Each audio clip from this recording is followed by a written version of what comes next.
Dead আছে তাই তো, ফুল শট। ফুল শর্ট সার্কিট। তাহলে ভিভ্যাটের লাইন আমি এখন পজিটিভে দিচ্ছি, কত দিচ্ছে 10, 10। ঠিক আছে।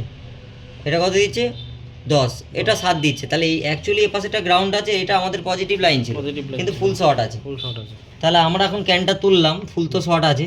তাহলে আমরা এখন চেক করব, রজন মেথড ইউজ করব, একদম সিম্পল মেথড। কারণ যেহেতু ফুল শর্ট আছে, আর আমাদের ভিপিএইচ লাইনটা একবার চেক করে নিই। দেখো ভিপিএইচ লাইন কিন্তু শর্ট নেই, না ঠিক আছে। ভিপিএইচ কয়েল ঠিক আছে। ওকে, দেখো ভিপিএইচ কয়েল ঠিক আছে, ভিপিএইচ কয়েল দেখা যাচ্ছে ক্যামেরায়। হ্যাঁ দেখা যাচ্ছে। তাহলে এখানে শর্ট আমাদের এখানে নেই, তাহলে আমাদের ভিভ্যাটের উপরেই কাজ করতে হবে।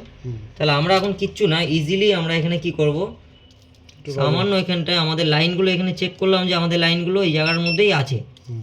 তাহলে আমরা এখানে একটু রজন দিয়ে ধোঁয়া করে নিলাম হালকা করে,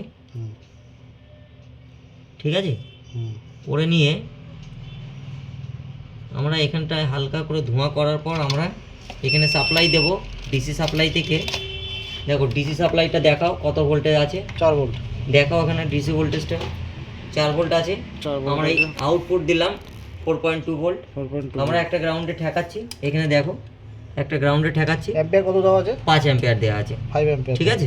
গ্রাউন্ডে ঠেকাচ্ছি আর আমরা এখানে পজিটিভে টাচ করছি। দেখো এখানে ক্যাপাসিটারটা দেখো, এখানটা দেখো এই ক্যাপাসিটারটা গলে গেছে, দেখো তাকিয়ে দেখো, জুম করো, বলে গেল, দেখতে পাচ্ছ। হ্যাঁ। তাহলে আমাদের এই ক্যাপাসিটারটা শর্ট, এই ক্যাপাসিটারটা শর্ট, ঠিক আছে। চলো এই ক্যাপাসিটারটা রিমুভ করব, তারপরে দেখবো আমাদের শর্ট কেটেছে কিনা, মোবাইলটাও চালু হচ্ছে কিনা দেখি, চলো।